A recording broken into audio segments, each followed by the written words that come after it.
Estamos no Museu Nacional de Etnologia, um museu que é uma referência para todos os etnólogos e antropólogos do mundo.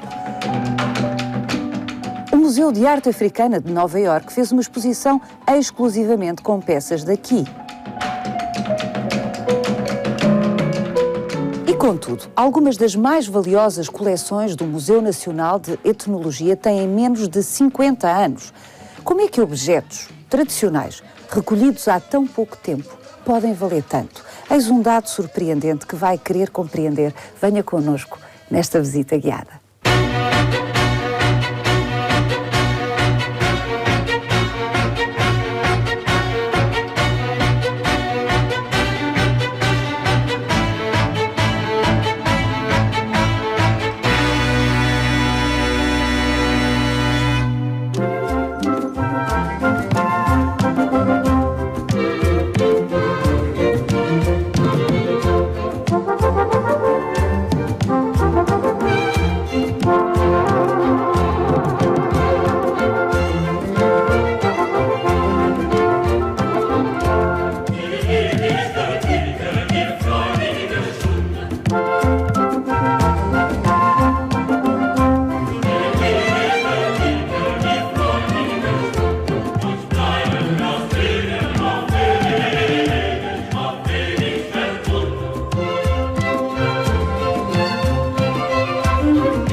Joaquim, que máscaras fabulosas. São. Isto é Mali. São peças festivas. São peças... E comunitárias. Festivas, comunitárias, exatamente, porque põem em jogo logo 3 grupos de pessoas. Pertencem aos rapazes solteiros, mas são as mulheres que, de certo modo, marcam o ritmo da percussão e da música e do canto. Aliás, algumas das melhores cantoras do Mali atuais participam nestes teatros com discos editados. E é absolutamente notável vê-las dialogar com as máscaras.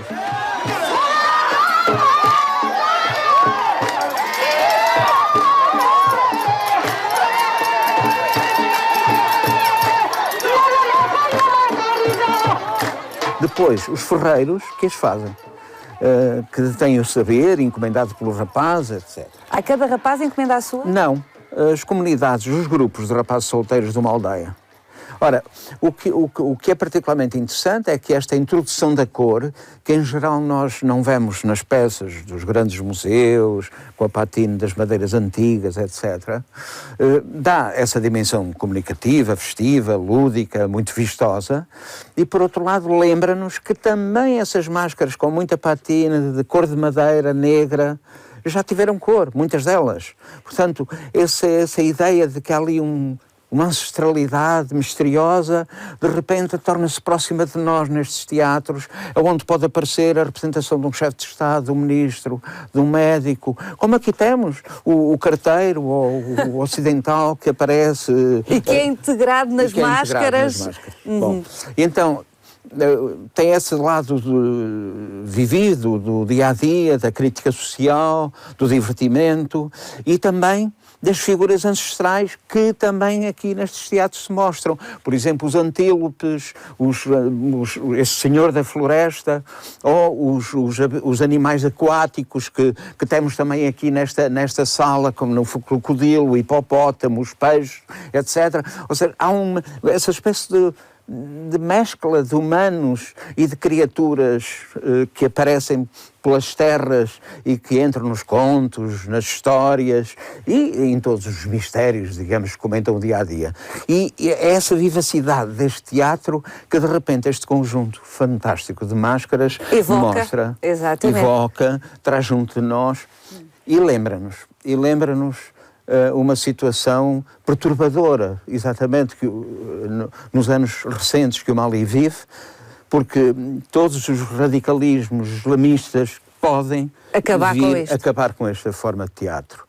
A representação da figura humana é proibida, as organizações próprias destas comunidades também são reprimidas e estas formas de teatro podem acabar. Ou seja, aqui no Museu Nacional de Etnologia, em Lisboa, estão pelo menos garantidas estas peças que são testemunho dessas práticas, que são práticas, enfim, consegue datar essas práticas? São muito antigas. Agora, é muito antigo, portanto tem séculos de representação, mas recuperaram e incorporaram máscaras muito antigas que os antropólogos tinham identificado. O Tchoará, por exemplo, o que é particularmente interessante nesta coleção é que ela praticamente está documentada no terreno com filmes, porque o nosso doador, que foi o Francisco Capelo, que a constituiu, adquiriu-a às pessoas que a recolheram no Mali e que há décadas acompanham no Mali, nas aldeias, estas performances. Mas isto é absolutamente deslumbrante, porque percebemos.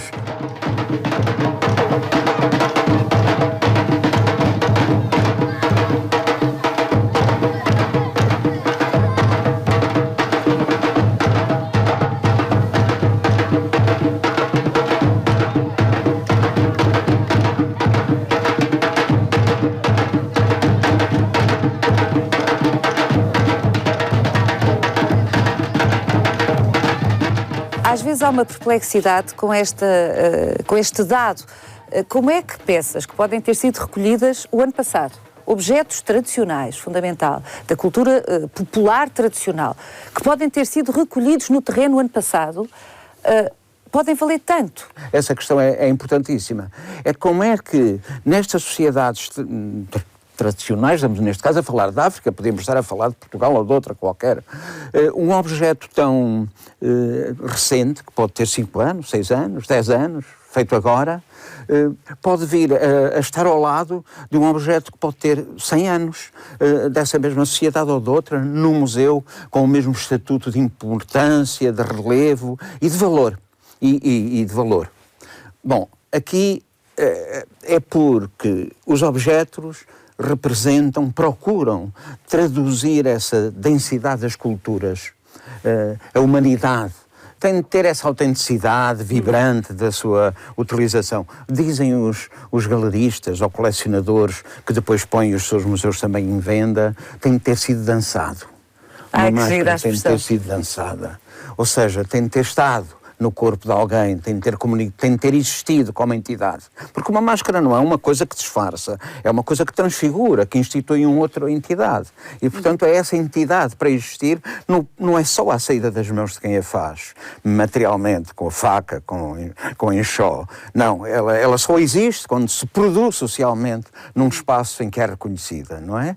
Então, ela é uma entidade. Vamos falar da história deste museu, que é uma história também ela muito empolgante, sim, porque está ligada a uma figura, variadíssimas, mas à cabeça a um português pouco conhecido dos portugueses, desde logo, não é? Muito conhecido da comunidade internacional, dos etnólogos e antropólogos, mas pouco conhecido dos próprios portugueses, Jorge Dias, figuraça. É curioso agora essa maneira como colocou a questão, porque de facto ele pode começar a ser pouco conhecido da geração mais nova e, no entanto, ele é uma figura de referência para um grupo de intelectuais. Vamos ver aqui um dos cadernos de recolhas dele. Olha, de apontamentos, quando ele está a estudar os arados em Portugal e está a consultar a bibliografia em Paris e vai tirando notas no seu caderninho destes tipos de arados que encontra em vários autores que depois refere. E aqui, por exemplo, é muito interessante este desenho, porque é claramente um desenho já do Fernando Galhano, que é o elemento da equipa que primeiro começa a acompanhar o Jorge Dias, que é como é que se devem usar as medidas para estudar os arados. Que medidas devem ser tomadas? Diz, em vermelho, as medidas essenciais. A verde, as medidas convenientes, podem não ser indispensáveis. E é muito interessante porque o Jorge Dias vai apresentar um livro, aliás, é o primeiro livro de síntese dos arados para um só país na Europa, que tem um grande impacto na comunidade internacional, porque é um país relativamente pequeno, Portugal, é onde finalmente toda a tipologia de arados que se conhece na Europa está representada. E isso é muito notável. Estamos a falar de 1950? Estamos a falar de 1948. Que podemos tomar como referência onde isto tudo começa. O próprio museu. A história do museu que antecede o museu. Porque em 47 ele dirige o Centro de Estudos de Etnologia no Porto, E em 48 publica 2 livros que são as 2 linhas que ele vai seguir. O Vilarinho da Furna, sobre a aldeia que veio a ficar engolida pela barragem de Vilarinho da Furna, e os arados portugueses e as suas prováveis origens. E é muito interessante porque, por um lado, este último é o estudo da cultura material, e o outro, o estudo das pequenas comunidades de organização muito fechada, dos comunitarismos da montanha, agropastorismo. Em 57 começa a fazer as recolhas sistemáticas em Moçambique, não é? Ele e a mulher, ele Margot? E a mulher, a Margot, que é uma figura absolutamente notável de exigência, de beleza, além disso, de beleza de mulher e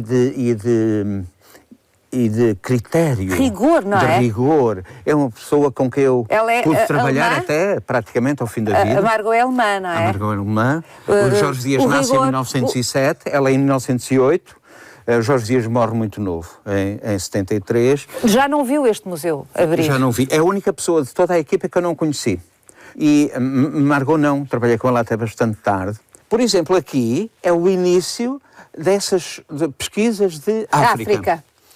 Quando a Margot Dias, por exemplo, traz este chocalho de um cão, ela era musicóloga, e então na ficha tem uma notinha a dizer o som que ela faz. Era um ré. Era um ré. Bom, é muito bonito. Aqui são os apontamentos dela, as fichas com demanda, as tintas com que eles usam para pintar a casa, ou então as folhas que usam para lixar a madeira, as folhas ásperas, e aqui são as fichas que nós quisemos mostrar. E ali são os primeiros filmes da Margot, exatamente, de uma oleira Maconde. Moçambique. Em Moçambique. Nestes Portanto, anos... é um filme dos anos 50. 58. 58. Ai, que fabuloso, é um cachimbo. Então, olha, aqui está um objeto que foi colocado de propósito para levantar uma questão que tem em todos estes museus pelo mundo fora. Que é uma parte de ignorância grande que nós temos em relação a muitos objetos que guardamos. Este, além de não sabermos bem de onde terá sido a proveniência, tem associado a ele uma informação que o torna ou no objeto mais antigo deste museu, ou então é uma rábula que não corresponde a nenhuma realidade. Terá pertencido a um Soba ou rei de Angola que foi morto numa expedição por militares portugueses, mas veja bem, em 1671. Bom, século XVII, meu Deus. 1671. E eu escrevi, os objetos sempre transportam esta incerteza. Sempre. Só que às vezes nós... Gente séria neste museu, Joaquim Paes de Brito, gente séria. Sempre transporta esta incerteza. Haveria quem corresse a confirmar que sim, que era um objeto do século XVII. Mas é que todos os museus lidam com mais com incerteza, com uma componente de ignorância que reproduzimos sem dar conta, porque nos facilita a vida, está assim na ficha, já foi num catálogo, então vamos repetir. E se nós parássemos para pensar, qual terá sido o trajeto deste objeto? Essa é uma das questões. Como é que se pode ter a certeza, um etnólogo, um antropólogo, que faz uma recolha de objetos no local? Objetos, vamos partir do princípio que eles os viram ser utilizados, como aqui já foi dito, por uma comunidade. Portanto, são objetos autênticos, sob esse ponto de vista, que não são produzidos para estrangeiro ver. São objetos que pertencem efetivamente a uma identidade cultural e que têm um uso. Mas como é que eles podem ter a certeza de que não estão a ser enganados? Não têm nunca? Nunca. Bem, às vezes tem-se a certeza. Pronto, percebe-se. O trabalho de campo, a permanência prolongada junto a uma comunidade, permite essa intimidade, esse relacionamento com o objeto. E percebe-se a densidade da sua inscrição no tempo e na sociedade desse mesmo objeto. Bom, inclusive há objetos que, pura e simplesmente, não saem da comunidade para o museu. Numa coleção recente que constituímos há 10 anos para este museu dos índios do Auja, as flautas entendidas como sagradas, não veio nenhuma. Por exemplo. E, por outro lado, em relação à antiguidade... Não veio porque a comunidade não acedeu, não deixou. E, no entanto, havia um acordo, uma cumplicidade espantosa de um antropólogo que lá viveu 6 meses naquela aldeia e a coleção foi constituída com a cumplicidade de todos os habitantes. E, por outro lado, o objeto mais antigo que ele conseguiu descobrir era um objeto, pelas suas contas, tinha 6 anos, que para ele já era considerado uma coisa tão antiga, que aquilo não fazia sentido nenhum. Continuarem com aquilo na comunidade. Pronto, 6 anos. Portanto, esta ideia de tempo, de profundidade, é tudo muito relativo.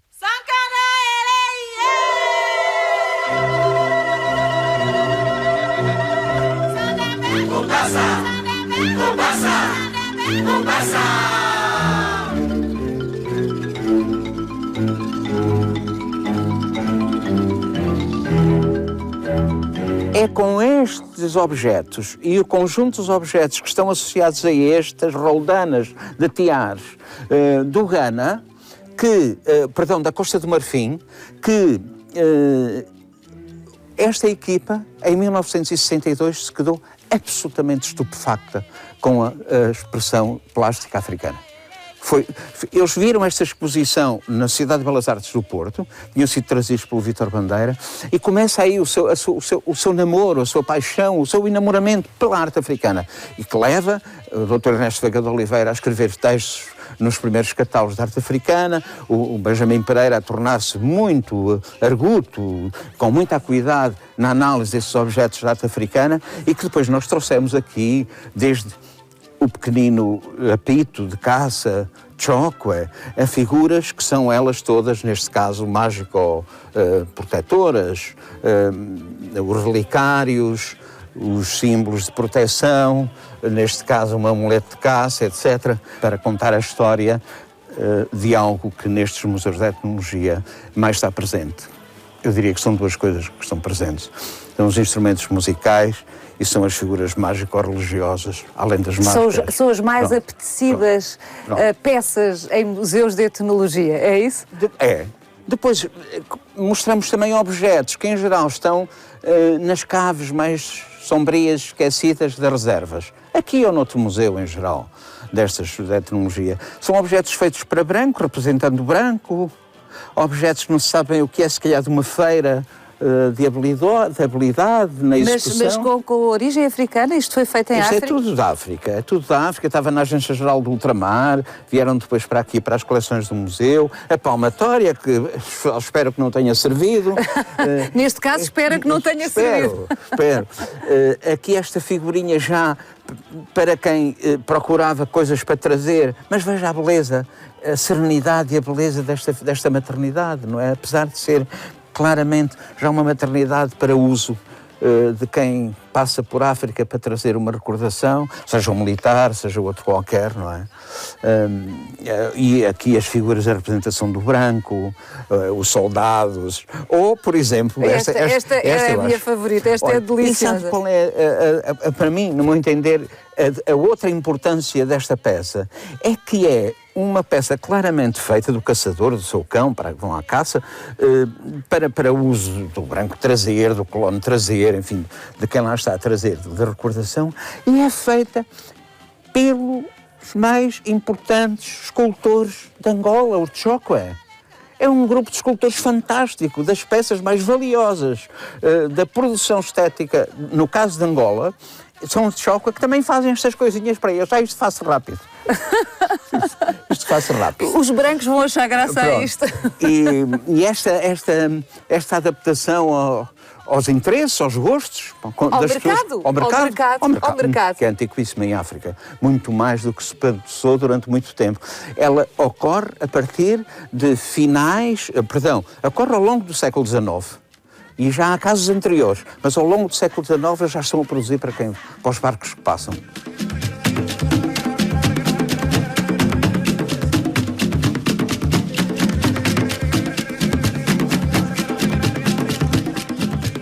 Uma das coisas que mais me surpreende e incomoda, devo dizer, é como é que os portugueses tiveram uma presença em África de mais de 500 anos e só nos anos 60 do século XX, não sabíamos, mas a 15 anos de sairmos formalmente como colonos de África, começámos a fazer, enfim, se desencadeou o processo para um museu de etnologia. Como é que é possível não termos recolhido ao longo dos séculos em que estivemos em África, com caráter sistemático, com classificações, com estudo das culturas locais? Como é que os portugueses não fizeram isso?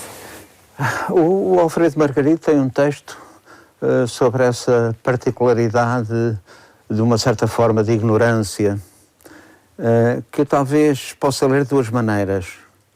Ignorância por falta de capital cultural, que nos situa num mundo de que queremos conhecer aspectos diferentes das nossas próprias práticas culturais, mas ao mesmo tempo por talvez estarmos demasiado próximos das coisas que encontrávamos, dos sítios que encontrávamos, como se fosse um território nosso.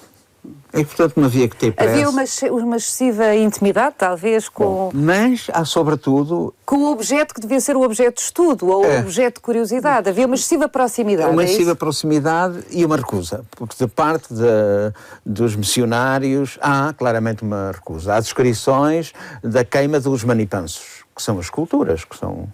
Por exemplo, olha, exatamente na zona onde nós estamos. Cabinda. Na zona do norte, no noroeste de Angola, não é? Da zona Congo, não é?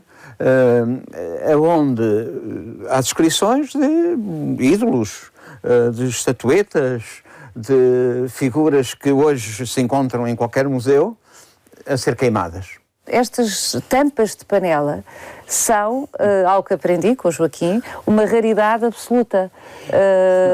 Já não se fazem, já não... Não, é porque exatamente já não se encontram no terreno. E esta coleção, por exemplo, do museu, que praticamente a grande maioria dos objetos foram recolhidos por José Gonçalves Coelho entre os anos 50 e os anos 70, aliás, em 48, 49 começa a recolher, era um administrador em vários lugares em Angola, e que se foi tornando ele próprio etnógrafo, ou etnólogo amador. Mesmo nessa recolha, as situações de uso destas tampas já foram raríssimas. Ele encontrou-as, de facto, na mão das pessoas, ou nos cobertos, acima do fogo, dentro das casas, arrumadas num canto, mas não propriamente a ser usadas como mensagem, como ele as interpreta e como são a ser interpretadas. Qual era, à partida, qual é a interpretação que fazem da utilização que tinham estas tampas? Bom, procuram ser sinais de comunicação que se transmitem entre as famílias dos cônjuges, a família do rapaz à família da noiva, ou vice-versa. Todas elas têm essa figura central que corresponde à tampa, à pega da tampa, e depois tem elementos que circulam a figura central que ajudam a produzir a leitura. Joaquim, dê-nos dois exemplos. Dois exemplos. Olha, pássaros, por exemplo. O exemplo que está naquelas duas tampas, o pássaro está apanhado pela cauda. Fiquei presa na armadilha, mas estou só presa pela cauda, posso vir embora. Além disso... É uma conversa de mulher casada. De mulher casada. Além disso, esta tampa tem ainda um elemento, é que o baú tem a chave por fora, quer dizer que está vazio. Quer dizer, além disso, não há cá nada nesta casa. Bom, ou então esta cobra que envolve uma mulher, a cobra, a jiboia, engoliu uma mulher, é o que se diz. Não vamos acreditar em tudo o que se diz. As bocas do mundo, não ligar muito.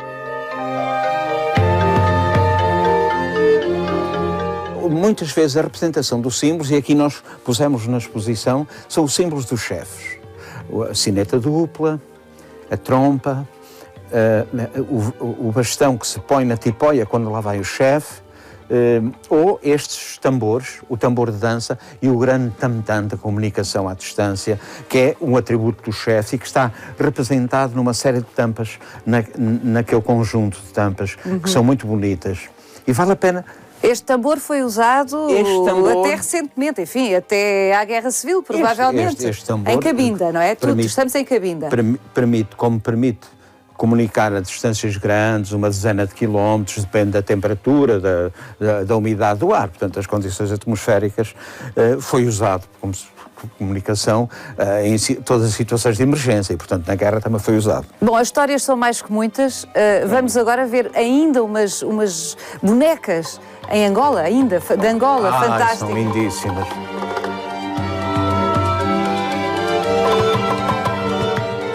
Continuamos em Angola, mas noutra região. Passámos do norte para o sul, do noroeste para o sudoeste de Angola, não é?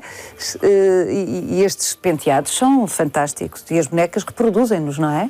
As bonecas vão permitir ler os atributos de decoração, de vestuário, de adereços, de penteados, daqueles locais, daquelas culturas. Há aqui semelhanças tão notáveis, não é? Aquelas duas meninas vistas de costas com aquelas miçangas a fazer uma cabeleira em cima de outra cabeleira, uma coisa de uma exuberância, e que nós vemos aqui representadas nestas bonecas. Ou então estas com os tubinhos de cana ou de osso, a terminar numa resina, que vemos também representadas nestas três bonecas, exatamente iguais. E a função das bonecas era qual? Era brinquedos? Eram brinquedos para as crianças? Ou... Elas têm essa componente lúdica de brinquedo, mas claramente uma outra que todos os autores reconhecem, que andaram pelo terreno, de apelo à fecundidade.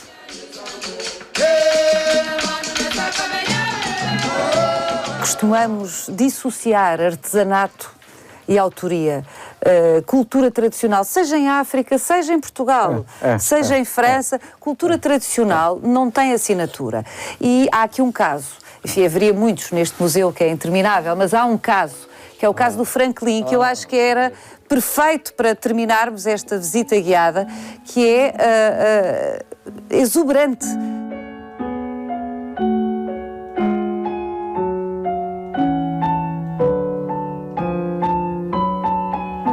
É de uma enorme pertinência essa relação que se coloca entre uma suposta repetição do que todos fazem nas formas populares do chamado artesanato e do investimento individual do criador, que se apropria e propõe como coisa sua aquilo que sai das suas mãos.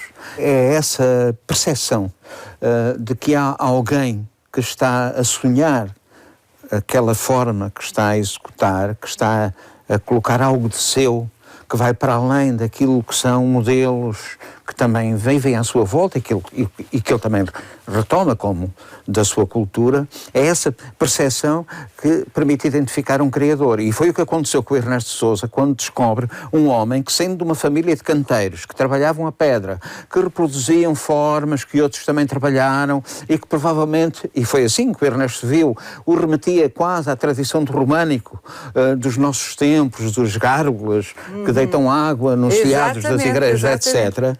Foi essa percepção que o Ernesto de Sousa teve em relação ao Franklin, que se apropriou da madeira, que não queria a pedra, que queria que a madeira lhe sugerisse já as formas que trazia. É um homem que nasceu, ou que é de que região de Portugal? Era um engraxador, analfabeto, desposente, que depois procurava, particularmente nas cheias do inverno, as raízes que vinham pelo rio e a escumar trazia para a praia. E é nessas formas que ele já começa a descobrir nas raízes que começa a produzir estas figuras absolutamente extraordinárias, não é? Que a madeira lhe sugere, mas que depois ele vai procurar também criar a partir de troncos de madeiras melhores, é onde toda a criação já é dele. Atenção, é dele a partir também das imagens que ele consegue ter, das revistas, dos jornais, de coisas que olha.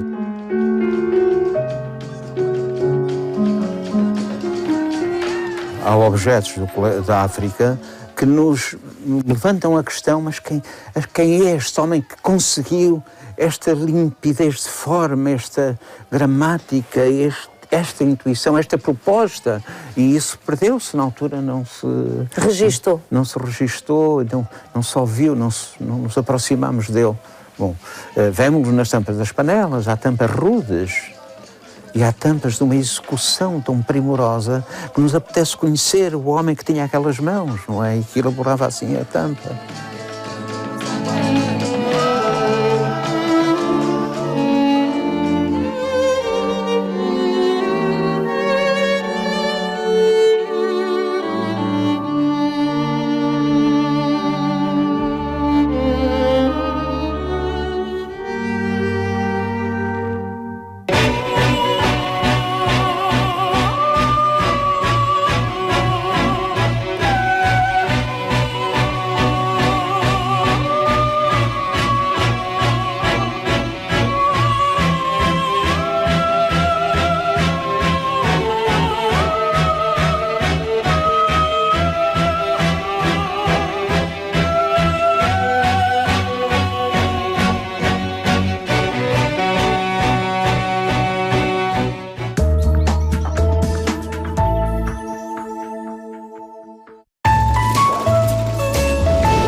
Os cabeças de lista de todas as candidaturas ao Parlamento Europeu passam por aqui.